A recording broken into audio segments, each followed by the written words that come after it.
You're listening to the Visionary Lifestyle Podcast, the show that's dedicated to raising consciousness and empowering you to activate your highest potential. I'm your host, Magda Freedom Rod.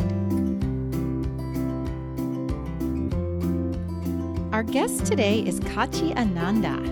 Kachi is an international yoga and Dharma teacher whose life's work has been to explore the practices of yoga and Dharma and share their path to freedom with others. She has well over 10,000 teaching hours, spanning nearly 30 years as a full-time practitioner and trainer, and she has developed numerous approaches to wisdom in body, mind, and heart. Her eclectic background includes certifications in Anusara, Jiva Mukti, Integral, Ashtanga Yoga by Richard Freeman, and many years of practice with Buddhist teacher and author Jack Kornfield. At one point, Kachi was the co-founder and director of Yoga Sangha, a studio in San Francisco's Mission District, dedicated to yoga and Dharma. Under Kachi's guidance, Yoga Sangha became a much-beloved community center and attracted students who shared a concern for social justice and equality. In 2007, Kachi launched the powerful Spiritual Activation Series, a forum through which the yoga community could connect with well-known authors and activists such as John Robbins, Jack Kornfield, and Julia Butterfly Hill. The goal of the series was to raise awareness about human and animal rights, the environment, social justice, and highlight the interconnectedness of yoga and Dharma. In this same spirit, Kachi volunteered for many years at San Quentin, teaching yoga and Dharma to long-term inmates. Her leadership and example in yoga and social change prompted Yoga Journal to name Kachi one of the 5 top yoga teachers making change in the world.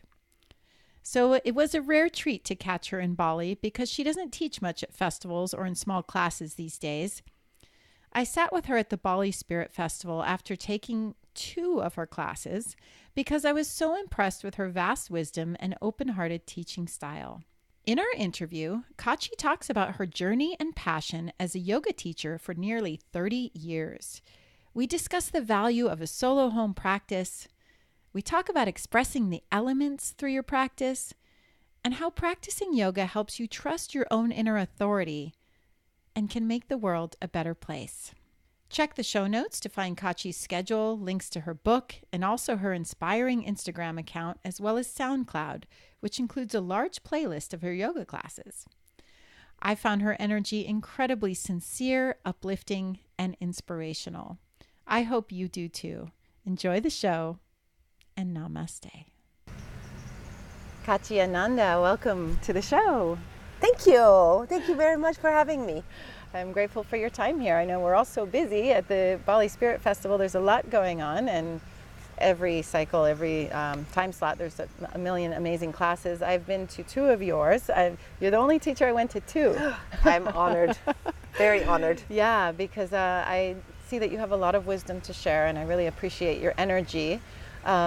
You've been teaching almost 30 years, right? Correct. Okay. And you just shared with me that you started teaching very quickly after you actually discovered and found yoga. Can you tell us a little bit about how that happened? Yeah, so I actually was a dancer, and I started yoga when I was about 16, but it was like a Shivananda class, so I don't really count that to the 30 years. It wasn't really serious. I was just kind of going there to help me relax after a day of dancing, basically. And I remember, like, I was so bored with the Shavasana. I usually left early. I was like, who wants to go to a class and lay down? I was like, that was inconceivable. Now it's my favorite part. You know? Love it. Give me a Shavasana, yeah, and I'm good. I love that. But I did learn right there when I was 16, I learned plow and shoulder stand and headstand.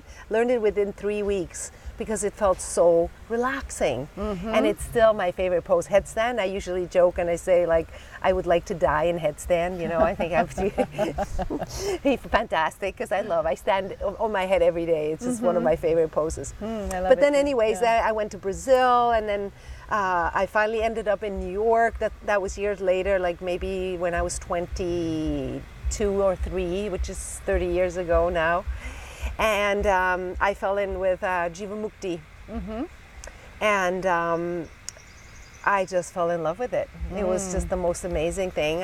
Went to classes with Sharon and David. It was back on 2nd Avenue. It was very small. Krishna Das hadn't even started yet. He came like around 95, I think. He started again with his kirtan. And I just lived there. Like, I remember my first year-long pass was $500 for unlimited yoga at Jivamukti for a year in New York. In New York. It's right. That's old school for sure. Yeah, I know, old school. And I practically lived there. We were like, I was there like 2-3 times a day, you know, taking, like, I just lived, breathed. I was there for everything. So it was really sweet. So then a year later, Sham Das, who was one of Sharon's teacher, one of the Dases, and we were standing in the kitchen. It was like about a year later. And Sham Das looked at me and he said, why is she not teaching here? She should be teaching here. Oh, nice. To Sharon. Yeah. And Sharon was like, so then she came to me and she said, there was no teacher training at Jivamukti at the time. So she said to me, you have to go and get a teacher training somewhere so that you can start teaching here. Oh, so wow. I did. I went like within a day, I signed up for the Satchidananda, the integral. That was like, you know, in 91 or something like that, or 2. And I did a 3 months teacher training there and then started teaching. I had to do some special things like fill out a long questionnaire and train with Sharon and David directly. So I was basically trained by Sharon and David with privates and things. And that was my beginning. Wow. So it was just a full yes for you when you got that invitation. You were just absolutely... Oh, yeah. No, I knew that yoga, I kind of knew that I had found my path. Like there was something about, you know, I was a dancer before, and while I didn't get that at Shivananda, but I get that at Jivamukti, there was like this dynamic prayer in the body. And that was for me, I knew that was it for me. Like not the yoga, but the yoga is a prayer in the body. And for me, that's the most important because I feel such a disconnect. You know, like people go to church and they sing and praise God, but not physically. And I'm like, I'm bored. You know, I'm sitting there, I'm like, well, part of me is not here. You know, in African American churches, it's better. They dance and there's a dialogue, but this kind of cerebral praying doesn't really work for me. I pray with my whole physical, emotional, everything. Yeah. And so when I saw that, I was like, this is what I've been looking for. I was like, there was no doubt in my mind. That's why I practically lived there, and I've never turned back. Wow. That's a beautiful story. I love that, and I love the notion of yoga as a prayer. It's a full body, even beyond the body, a full being prayer. Full being prayer. What a beautiful nugget for people listening to this. Wow, beautiful. Thank you for sharing that story. It's nice to know how you started. And now what you're teaching, if I heard correctly, Anusara yoga? Actually, after that, I met Richard Freeman, which became actually one of my biggest teachers in yoga. And I moved to Boulder to study with him. So I left Jivamukti in the late 90s. And I went to Boulder to study with Richard because he was just, he opened a whole new world for me. Like he actually was able to make sense. Like to give you a little example, like in the Hatha Yoga Pradipika, which is a wonderful text. But I remember when I had to first study it, nobody was there to explain it to me. You know, that's what a teacher does. A teacher gives you content. It gives you a frame so that you can understand something. Nobody could do that skillfully, and like if I don't understand it, I just really reject it. Yeah. Like I think if I don't understand it, nobody else will. Like fuck it, I don't want to know about it. Oh, explicit, mark it explicit. Yeah, mark it explicit. Oops, maybe we'll edit that out. So I remember like sitting on my fire escape in New York reading the Hatha Yoga Pradipika, and it said, if you're really interested in yoga, you must avoid earthquakes, hurricanes, and women. What? You've never seen that? No. I was so upset. I wanted to throw the whole book out. I was like, this is not working for me, you know, like this is stupid, like I don't need this, like if you don't want, I'm a woman and I do yoga and I love yoga. It's like, if you want to shut me out, that's not for me. And through Richard, I started to understand. So I didn't have to throw the baby out with the bathwater. So it's not a literal translation of that then? You have to understand it in the cultural context. Okay. And Richard was able to unpack and give me the deeper meaning of it, like a candy. You kind of take off the wrapper and you dispose of the wrapper and you keep the candy. And because he was able to do that today, I love the Hatha Yoga Pradipika. I'm able to ignore like bullshit like that doesn't make any sense, you know, and take what really is beautiful. There's some incredible teachings in the Hatha Yoga Pradipika. So Richard was that. Like, I'm forever in debt. And Richard is like, he's just a very special being. He's like, you know, one of my favorite things today is like, I was just talking to a friend here, is like people have lost their innocence, which is why I prefer animals over humans most of the time, because animals are innocent. They don't pretend to be something they're not. They're just, you know, and I love that. They're magical because they're innocent. And some people still are innocent too, but many have lost it. And I mourn the loss of that innocence every day. And so Richard still has that innocence. Sweet. And I really love that. And I really need that. It's like somebody who has that, you know, core. Yeah. While he's extremely smart and brainy, you know. So I moved to Boulder to study with him and I stayed there for a while. And through Richard, I met John, which was the Anusara, and I started, you know, I felt mixedly about John from the beginning. I never was devoted to him like I was to my other teachers, but I respected him because I loved and was devoted to Anusara, because it was literally a beautiful system that helped me heal my shoulders and my neck and my knees. A lot of things were a little bit injured from like the Ashtanga I did before Richard even. So yes, I became the first, like one of the first Anusara yoga teachers in the Bay Area. I studied it very deeply for quite some time, and then. So what is Anusara for those who don't know? Anusara is a system of yoga, just like Jivamukti is, that is based on very sound biophysical principles, very sound, like scientific principles, and also on like it's very balanced. So it's based on 5 principles. Like, for example, the first one is opening to grace. The yoga starts with listening. Like, you cannot do yoga unless you stop and listen, open your ears, which is what we did this morning. Right. Opening to grace means you listen, you become present. And then it's 5 principles, and then there's 7 loops, and it helps you to move your body in such a way that you don't injure, like what we did, like bringing the sides of the waistline back. I want to talk about this. I want to get into a little bit of just the technique talk, because I learned so much in your class when you were talking about how we're constantly compressing our kidneys and our adrenals and how dangerous that is. So can you go into that detail a bit? Yeah, so like the kidney loop is one of the 7 loops, and each loop is associated with one principle. So the loops are like a refinement of the principles.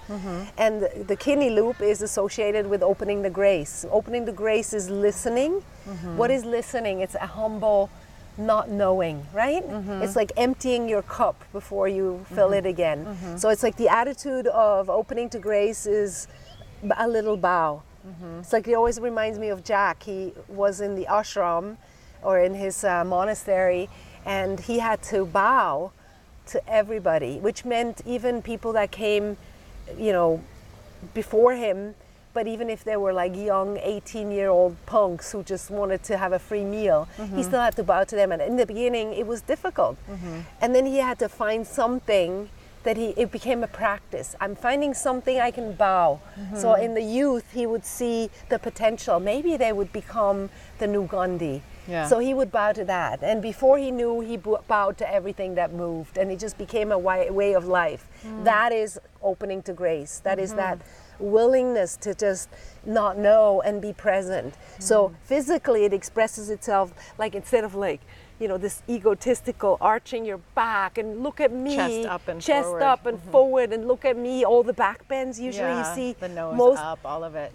To see the most flyers are about back bends. Or arm balances. They're rarely about forward bends because they're more humble. They're not as spectacular. So you learn how to bring the sides of the waistline back, and the physical effect of that is that it protects your kidneys, so that instead of like quenching and compressing into your kidney and helping you to basically drain your energy and help you burn out, you protect that in all the asanas. And it's a conscious decision you have to make because it's easier to bend from here because there's less resistance, right?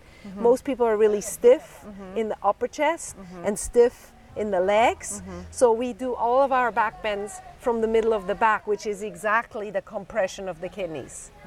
And the adrenals are there over the kidneys, right? The adrenals are over the kidneys, and they're also, if you compress them, you actually release some adrenaline into the system, even though you don't need it. Like you're not in hopefully not stressed while you're doing yoga. Right, hopefully. You're not surviving while you're doing yoga. Yoga should be more than a survival method. Sure. So it should be done slowly and mindfully. You should feel safe. Like I tell my teachers, like the people I train, like your first responsibility as a teacher is to create a safe environment. The people can be there because there's no yoga without that. You can just forget it. People will fall into their respective mode of survival, which is either vata, pitta, or kapha, meaning flee, fight, or freeze. And that's not yoga because you're just playing on automatic, trying to avoid or fight or freeze your way through life. Right. So that's why that's so important. Yeah. So from a technical aspect, if we can just explain it for the listeners, I know we could teach it visually very easily, but since we're only audio, It's very difficult. So, for example, if we're in Warrior One, Yes. right, and we want to arch and do a back bend, say Right. in Warrior One, right? So we would first pull our. Can you explain? Yes. Okay. So I'll try to explain it a bit. It's like it's really best Visually. learned by a teacher who knows Yeah. what they're talking about. Because it's also it builds up. Like it Yeah. actually starts by the hips. First, you have to turn your hip forward so that the four corners of the hips are facing the front in Warrior One. Because otherwise, you're already misaligned from the bottom up. And then you can start by like putting your hands on your knees and like make a cat back. That means you're taking the sides of the waistline back and you pull the navel back. So that creates like a little bit of a stiffness from your hip bones to your ribs.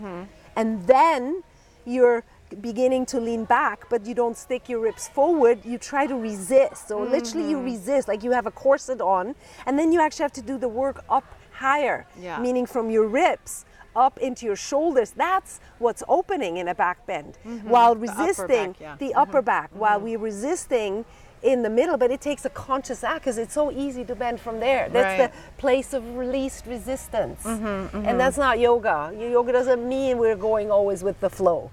Yoga means we make a conscious decision about something and then we stick to it because it's the right thing to do, even if it's hard. So there's a lot of confusion today in the new age, like with yoga, just follow your bliss. It's bullshit. It has nothing to do with that. It's actually quite hard. To really live your dharma is hard. It can be tedious, tiresome. All of your buttons are pushed. All of your wounds are coming up, and you're gonna have to wade yourself through it and help heal. So why should we do it? Why is it worth it if it's so difficult? Tell us why. Because there's no other happiness than you healing yourself, you becoming the wounded healer. When you learn all the places where you're broken, when you learn, it's like in a vase, if there's a place that is broken and you fix it, it's usually stronger on the places it was broken. So that's why, because once you're broken, plus then you can make an offering. You can have that's why I share so honestly. I'm not the cheerleader who is like rah rah rah in the front. The more vulnerable I am as a teacher, the more I get to touch my students. Like I'm saying, listen, I'm a woman in the West, body issues. Who hasn't had that? If I address that and say, here's a way of how to deal with it, it never goes completely away, but you cannot be defined by that. Instead of going crazy, or like you have a broken heart, I have an abandonment trauma, here I give you a path of how to deal with that. So the more we address and the more vulnerable we are as teachers, meaning we have to do our own work, we can offer that back, and that makes happy. Like this morning after my class, I was happy because Today I got to do my work. I got to touch people, and that reminds me, oh, that's why I came here. Yeah. That makes me happy. I was like in my Dharma, I was able to touch people. People will remember this for a long time. It will not just be a little, nice spaced out experience. They will take little pieces from the story I told or from alignment, and it will go with them sometimes for years. I know, because people come back and say, oh, that class you taught me like 10 years ago. I'm like, no, I don't. Yeah. But something you said, and it changed my life. Yeah. But that's what it's supposed to do. Oh, that's so beautiful that you recognize that, and that happens that way, that people come back to you years later and share that. That must expand your heart so much. And it does. I would say that teaching yoga, even though I've only been teaching 5 years, I've been practicing 20 years, teaching yoga is one of the greatest gifts of my life. Like, I appreciate this so much. And we were talking earlier about when people cry at the end of a class. What does that mean? It means you've got them out of their heads and into their hearts. Right. And it's successful. They're doing it right. Yes, they do. You can't do yoga wrong. It's like, I always say, like, we are like, good yoga teachers are like good shepherds. It's like you come into a class and your little sheep are all over the place. They're all like, with their little creature bodies. With their little yes, the innocent little creature body. They're all over, like, some are on the really rocky ground and some are lost over there. And so your job as a yoga teacher is to shepherd them, like to call out to your little sheep and say, hey, I know a really green pasture over this way. Let's go over there together. So then they come, and you get them however you can. You play them flute, you make a joke, you make it silly, you cry, make them cry, it doesn't matter. You use whatever is at your disposal. Right. But you get your little sheep, and at the end, they're all over here in the same green pasture of the heart. And everybody feels just perfect the way they are. They feel like they have arrived. They feel okay about themselves. They feel like they're empowered. They feel touched by their own, insides and their own breath. And that's it. That's how they go off. And that's why also people get such deep connections, because we're all in the same pasture then. We all went to the land of the heart together. So. Right. We get vulnerable. We get vulnerable together. Yep. Yeah, it's such a beautiful journey, and I love how we're talking about the path when you said that you found your path, because a goal that I have with the show is helping people understand that yoga is not just a class that you go to once a week. Don't get me started. Oh, I want to get you started. Let's get started. Right. What's the first thing that comes to mind when I say that? Well, yoga has become like, especially in the last 10 years, I barely recognize it. It's like being used to sell everything, and mostly, like, unfortunately, it's like it's the West does that. It commercializes it.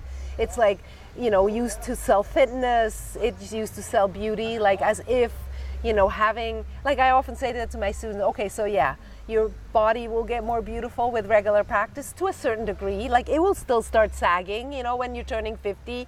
There's no way around it. You still lose some of the hair, and, we'll have some cellulite or whatever happens. Bodies, that's what they do. You can, prolong the inevitable, but the body will still fall apart. So, but yoga will delay it a little bit and make you more fit and beautiful, more embodied, right? But then what?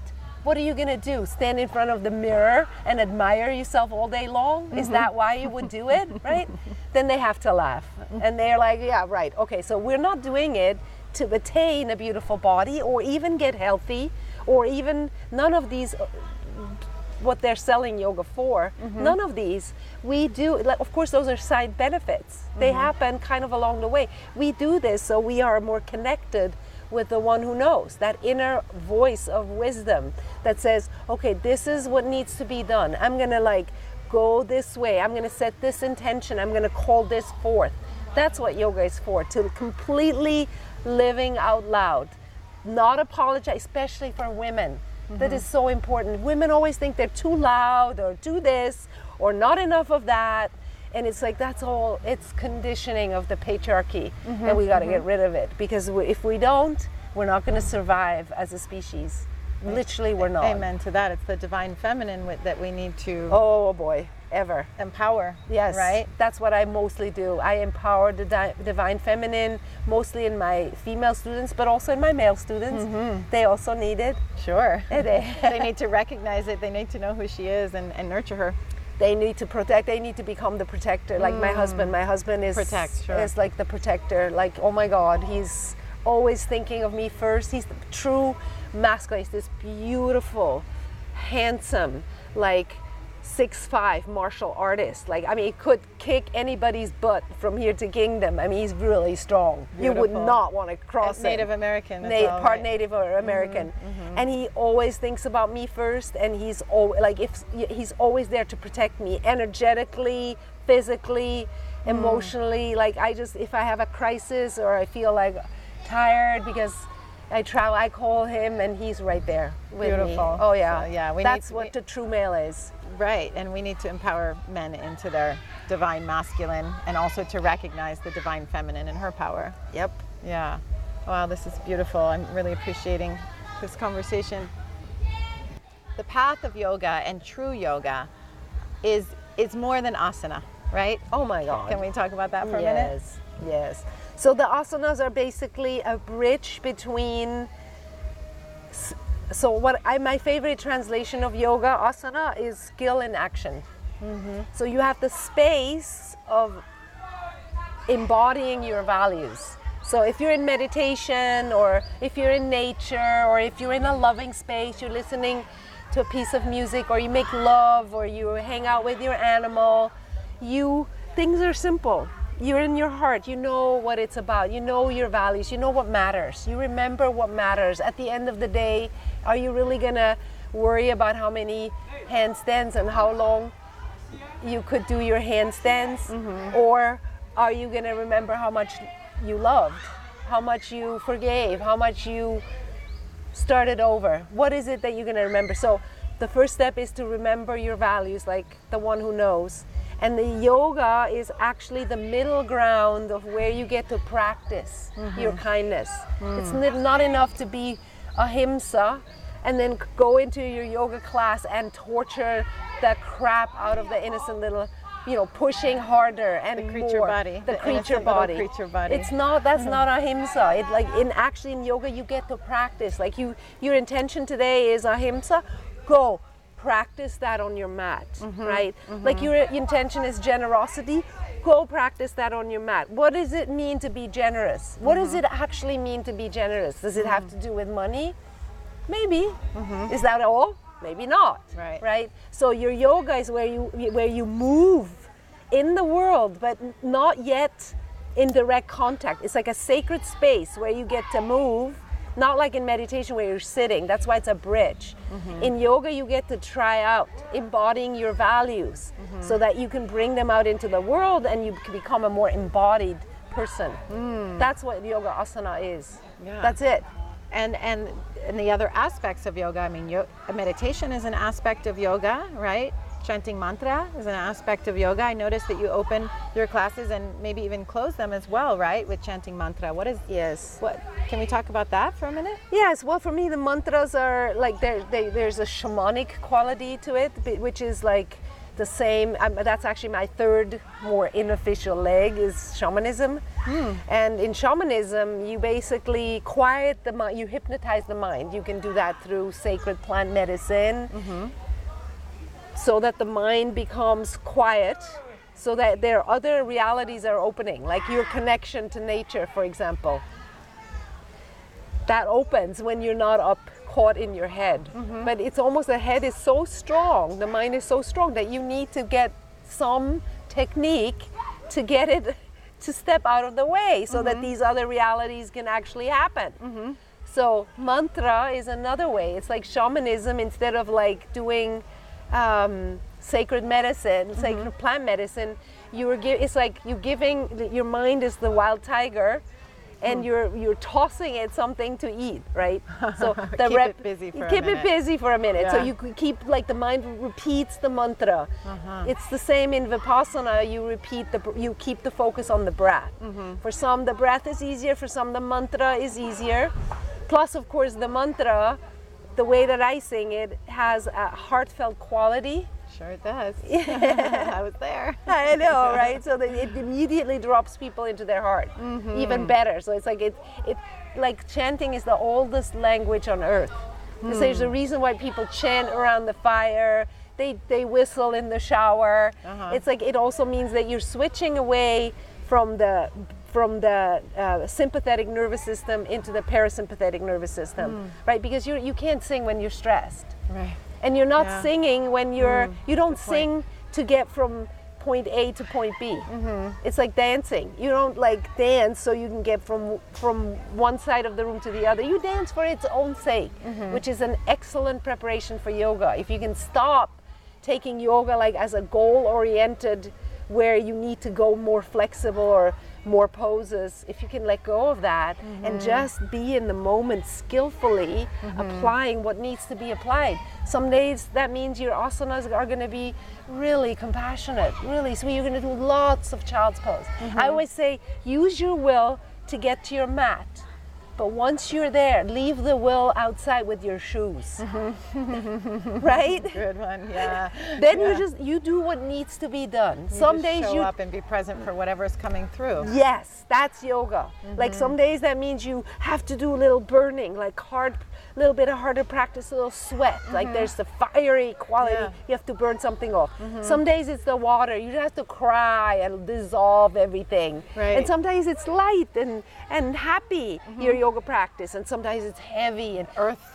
Yeah, grounding, and you need the root chakra work, and it's just the 4 elements expressing. So if you show up on your mat and the elements will come and visit, you say thank you, you let them, and you walk away being in balance again. That's the plan. right, yeah. I love this. I love that idea, because when I do a lot of my own personal practice, I don't attend so many classes, and I will keep that in mind thank you. I will keep that in mind as I practice from now on. I hadn't thought about it in terms of the elements like that. That's such a great nugget for people to have that, in their mind. And I want to also encourage people to learn find the teacher that you resonate with, or multiple teachers and styles, whatever gets you to the mat, right? And learn enough where you can cultivate your own practice at home and practice on your own, and not feel the need to go to a class to do yoga. I mean, the community aspect is great, right? And you learn from other people and you build community, and this is all great. But I love this sacredness of a solo practice, and if you can bring that awareness to it, just like these things that you're talking about, bringing the elements into it and the recognition of what does my body need in this moment, today, now. Finding the music that inspires you, maybe putting your incense on, whatever, and making your mat like a temple. Absolutely. Very well said. Very well said. Yeah, what else is there? It's like, if you are a teacher, you must have your own practice. Like, you go to a class once or twice a week for learning something new, but if you don't have your home practice, you cannot really call yourself a teacher. You're an instructor, but not a teacher. A teacher is somebody with a very strong own practice that they use to bring themselves back into balance, into connection with the one who knows, over and over again. Doesn't mean that we don't lose it. I lose it all the time, but it means I know how to come back. Right. I know how to come back. Okay, this is great. I'm so appreciating this conversation. I know we have a few minutes left. I'd love to talk about how being yogis can make the world a better place. What are your thoughts on that? Well, it's really the same idea, meaning that when people, like, that's what I was trying to say this morning in class, like, people are way too willing to put the authority of some expert over their own experience. And this is why we're in this mess. If people would say more no to things, no, I'm not going to do that, or no, that's not right. This doesn't feel right. I'm not going to hurt the earth or this animal just in some kind of idea. I'm just not going to do that. It doesn't feel right.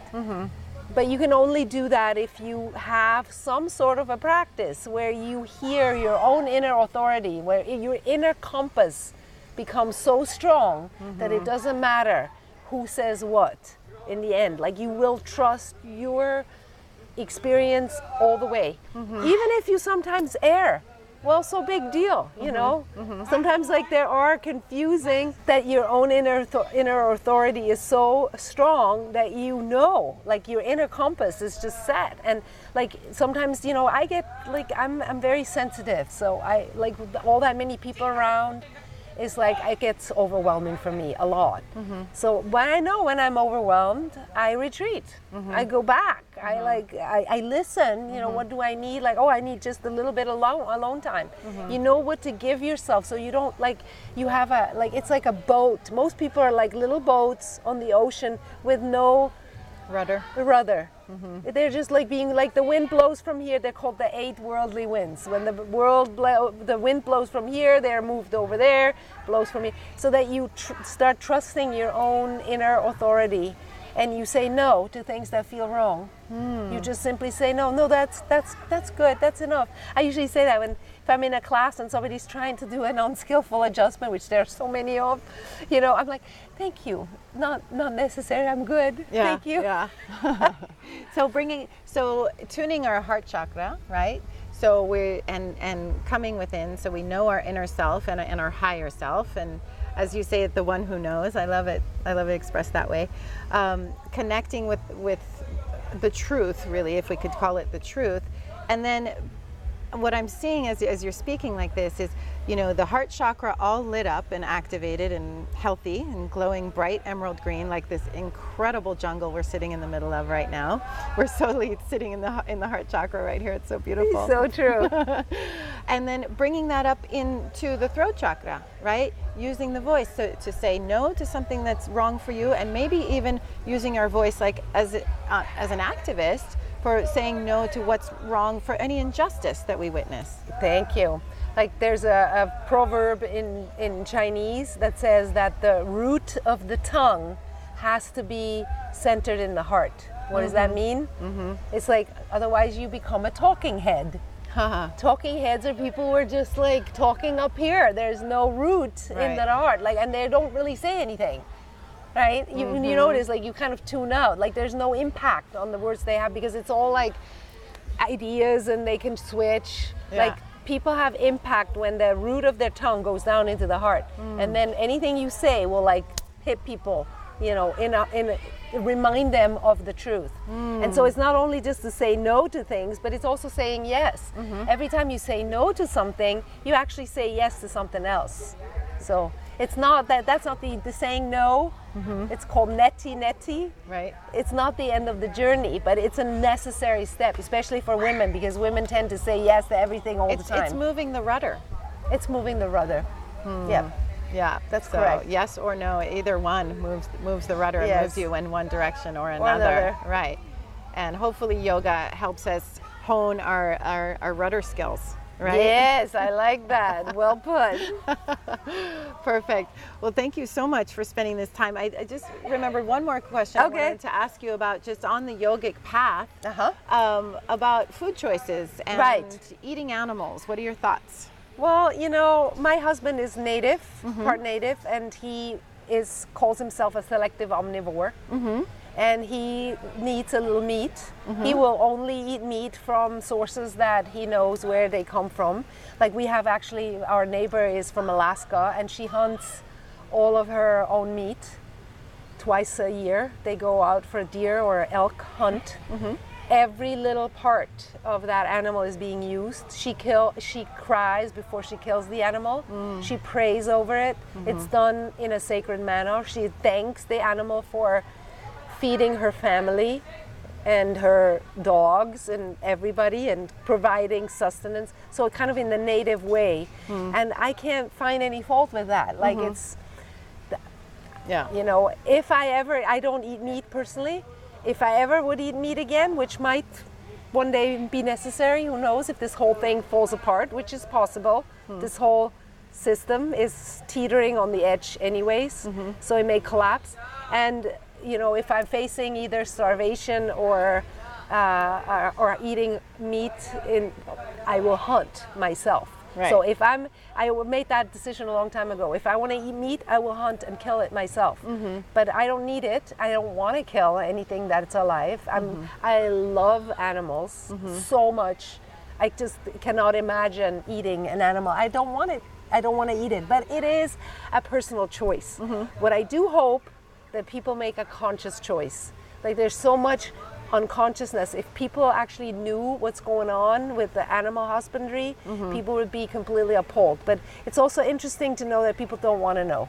They're like, oh, don't show me that picture. Don't tell me about it. Right. I don't want to see the movie. I don't want to see the video. I don't want to see that. And I'm like, well, you should see it. Like I actually, even though I don't eat it, I watch it occasionally just to kind of remember, you know, make myself awake. And I cry and I rage and I'm upset because I don't think any living creature should be treated that way.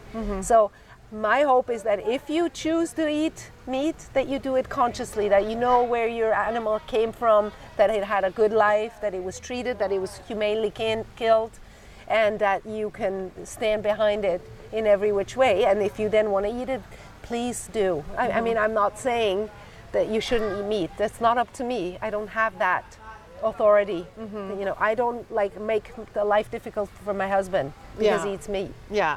And it sounds to me that, I mean, the way that he's having meat certainly is, I mean, it couldn't be a more conscious way when we talk about the whole ceremony around it and using every part of the animal. This does qualify as conscious eating, which is, conscious eating is one thing that I like to focus on and bring people's awareness to, that people are making educated decisions. Yes. And recognizing the impact of that food choice. So, you know, if we're eating things from factory farms or anything other than really catching a wild animal and having it ceremoniously, any other form of raising animals is having a severely negative impact on the environment and on everything. And also on the person itself. Like you can't tell me that the abject fear and misery the animal lived in is not somehow going to be like the fear the animal experiences before being killed in those horrible slaughterhouses.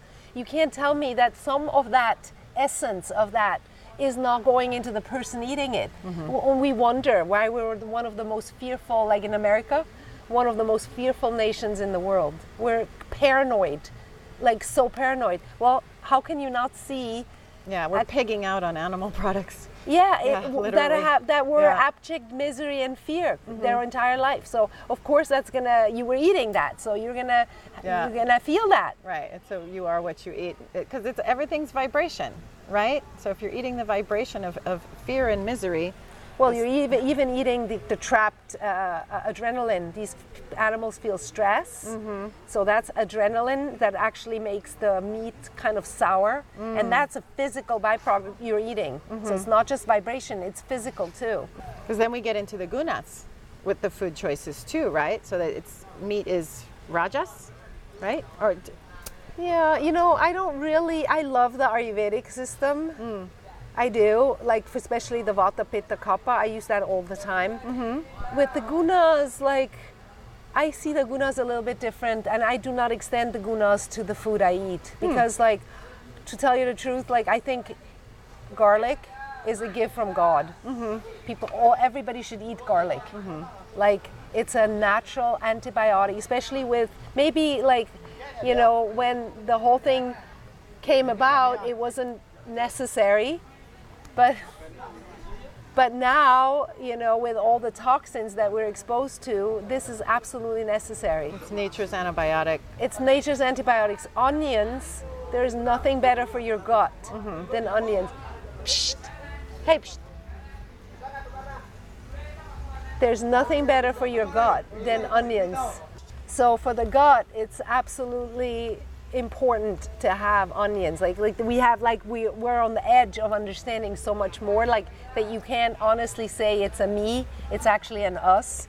You're cohabitating with 100 and millions. I call them the homie dudes, billions homie dudes. They're my homie dudes. The homie dudes in the your homie gut. dudes in my gut. It's like I don't eat for myself, but I eat for me and the homie dudes. And the homie dudes better be happy. Right. You better feed the right things, because if the good homie dudes are not occupying most of the space, the bad homie dudes are moving in and taking over. Right. So onions is like divine food, Yeah, but in probiotic. yogi, it's probiotic. Yeah. In yogic terms, it's rajasic, and people don't eat it. Like I think that's I don't adhere to that. Like I think maybe it made sense then, but you know, it's a little rajas is not a bad thing, you know. So and if people want to eat some meat, you know, once or twice a week, then if that's good for them, then that's it. That's good. If it's coming from a high vibration source. That's right. Right, not the one you're buying at the grocery store down the street. That goes without saying. Well, I don't know if it does. Oh yeah, well, but we were talking about it already. Yeah. So. Well, I think for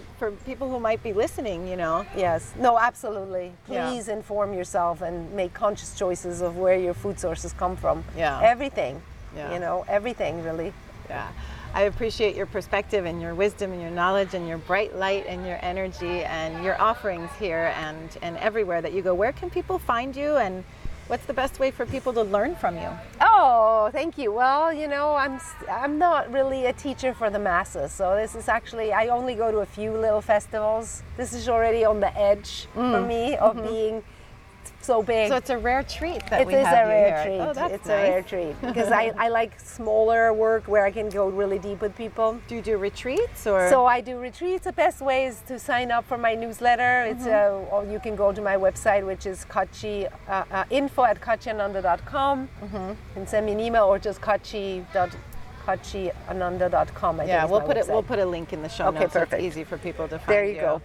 And I teach, mostly in Europe and some in America. I have little gigs at Esalen or at Spirit Rock, where my teacher, Jack Cornfield, his mindfulness center, or in Kripalu I teach. So various places around. And my book just came out called The Art of Awakening. Oh, great. Yes, it's not really available in the States yet, but in Germany it is. So if you're interested, look on my website. You can find it there. It's my entire method. Like yoga and Dharma, the way I perceive it for the last 30 years. It's my life's work. Oh, beautiful. And that just came out. Congratulations. All right. Well, thank you so much. We'll find a link to that hopefully we can get it available in the States soon. Yes, I'm in negotiations with a publisher. Hopefully they'll take me on. We'll get that out worldwide so people all over the world can learn from all your wisdom. Thank you so much. Thank you very much. It was a pleasure. Namaste. Namaste. Today's episode is brought to you by the Conscious Eating 101 e-course. This is a 6-week online course aimed at empowering you to make food choices that are in alignment with your values. The program is based on Ahimsa, also known as non-harm, and helps you make every bite that you take an expression of love, self-love, animal love, and planet love. The course offers 15 lessons and 20 nutritious and delicious recipes and is offered over 6 weeks that you can do at your own pace. It includes lessons like plant-based nutrition, protein, dairy alternatives, the story on sugar, GMOs, label reading, and many more. If you're looking to increase your health and happiness, balance your weight, reduce your footprint on the planet, and align your food choices with your values, or are interested in being part of the solution to huge world problems like climate change, rainforest destruction, and world hunger, then this is the course for you. If this speaks to you, please check out consciouseating101.com today. Thanks so much for answering the call to be here today. I'm so glad you're part of our tribe of activated rainbow warriors. If you found the show in any way empowering or inspiring, I would be so grateful if you would share the show on social media or with friends and family that you think would benefit from these conversations. And also, rate and review the show in iTunes. This is really the very best way to help support the show and help us get noticed by others who are looking for the sort of content that we're sharing. Now notice there are no outside ads playing here. That's because the show is supported by you, the listener. You can become a patron of the show with a small monthly donation by checking out the perks on our Patreon page at patreon.com/visionary lifestyle and signing up there. There's also a one-time donation button on the podcast page of the website if that suits you better. And just so you know, your donations help to cover the necessary out-of-pocket monthly expenses to produce the show and will also help us grow so we can inspire and educate even more people. And hey tribe, I'd love to hear from you. Visit me at visionary-lifestyle.com and please tell me your comments and questions. I really look forward to connecting with you. I love you. Namaste.